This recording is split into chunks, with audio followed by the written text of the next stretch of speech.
Well, again, thanks to both these gentlemen and the representatives from the other states that are part of our watershed. First, a little bit about Virginia, just to tell you what we've been up to since I became governor 2.5 years ago. I'm proud of it, but it also is going to illustrate a point I'm going to get to in a minute. Right at the end of Governor Warner's administration, at the end of 2005, Virginia put in place some very serious upgrades to our sewage treatment plant regs that we had worked on with the with localities, but also with the advocates. And that was a huge step forward in trying to help us meet our point source obligations in Virginia. Since I became governor 2.5 years ago, we've put $794 million either in grant or loan funds available for municipalities to upgrade their treatment plants in accord with these regulations. And that's been the biggest investment in point source cleanup, investments in sewage treatment plants by a factor of many X's in recent Virginia history. Non-point source now is our challenge going forward. We think with these investments, when they are fully programmed, we'll meet our point source obligations or come darn close to it. But where we are really challenged, and the charts in the material that you'll be getting from today demonstrate that it's a challenge throughout the watershed, is phosphorus and sediment nitrogen from agricultural runoff. Out of probably an appropriate romantic attachment to the family farm, we have not adequately regulated agricultural runoff even off large farming operations that aren't just the small struggling family farms.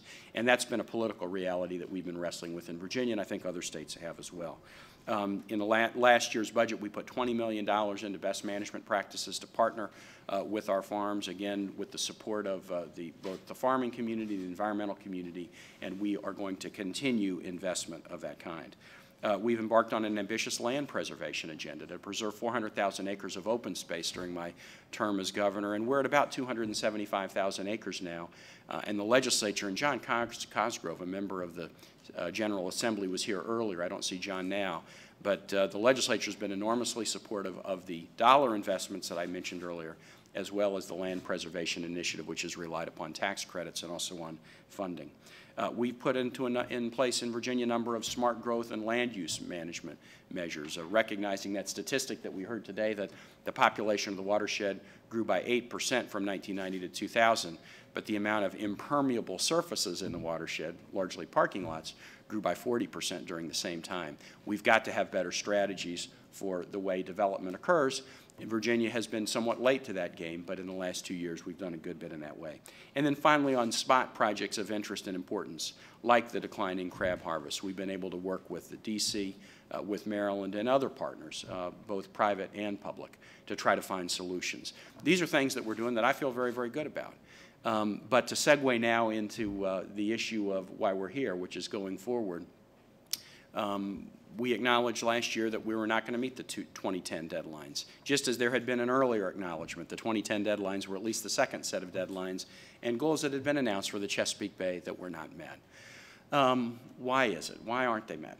Why aren't they met? And that's what we've just been wrestling with as an executive council, and we've determined a couple of things. This is always about resources, and resources, you know, the cycles come and they go, but we're in a time now where resources are tough. But there's also been a way in which the very process we use to set goals has perhaps been a little bit of our enemy, namely setting goals that are far out, that are after the person who sets them is out of office, that are a decade out, for example, do not really create significant pressure to produce until the very few years before the end of the decade. And so I gave you the example of the things we've done in Virginia. We set the goals for 2010 and 2000. The really strict regs on sewage treatment plants went into place in late 2005. The $794 million of sewage treatment plant money was 2006 to 2008. The BMP money for agriculture was 2007 and 2008. The act of setting a goal that's far out without meaningful milestones and accountability in the short term contributes to an effort where you try to backload it all at the end and you find you can't get there. And so what we've done is, during the meeting we just had, we adopted a number of steps. Governor O'Malley mentioned a few. We believe that the evaluation of the success of our Bay efforts at this point, if we're going to be serious about it, has to be independent. There has to be a credible, knowledgeable, and objective source to always be our accountability mechanism to tell us, to tell the public, to tell everyone what we're doing and what we're not doing. That's a very important step going forward. We are going to approach the new president by Inauguration Day with a precise and targeted plan for what we would hope the federal government would invest in partnership with our states and localities in bay restoration efforts. And we are committed to work together and work with our staffs to do that and come up with a list that is not platitudinous and vague, but precise, but not a Christmas tree either. The precise and specific things that we need to do to be successful. But the most robust discussion was the discussion surrounding goal setting. And here's what we decided, that we're going to change the way goals are set. That we're not going to set just a long-term goal and put it way out in the future beyond the day when Governor O'Malley, Governor Kaine, and Mayor Fenty are in office and when they're somewhere else.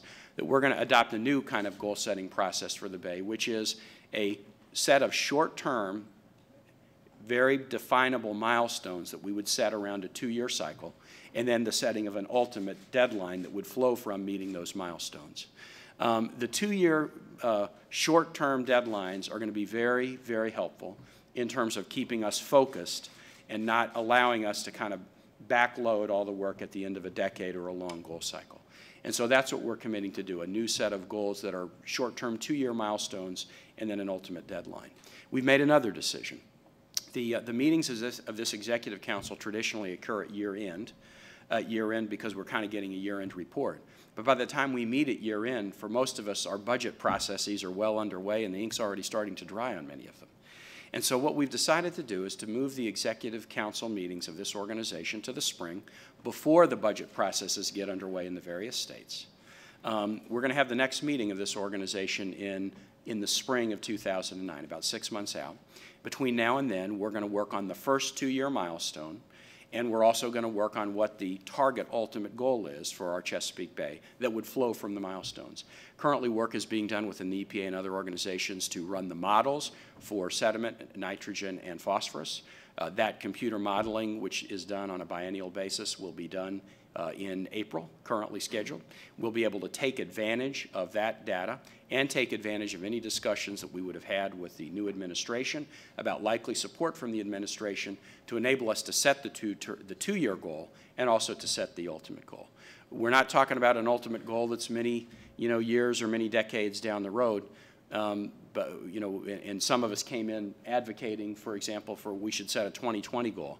But we decided, look, if we just set a 2020 goal and walk out of here, we could be in jeopardy of doing exactly what we've done the first time we set goals, which is we set a goal way out in the distance, and then there's no sense of pressure about making things happen.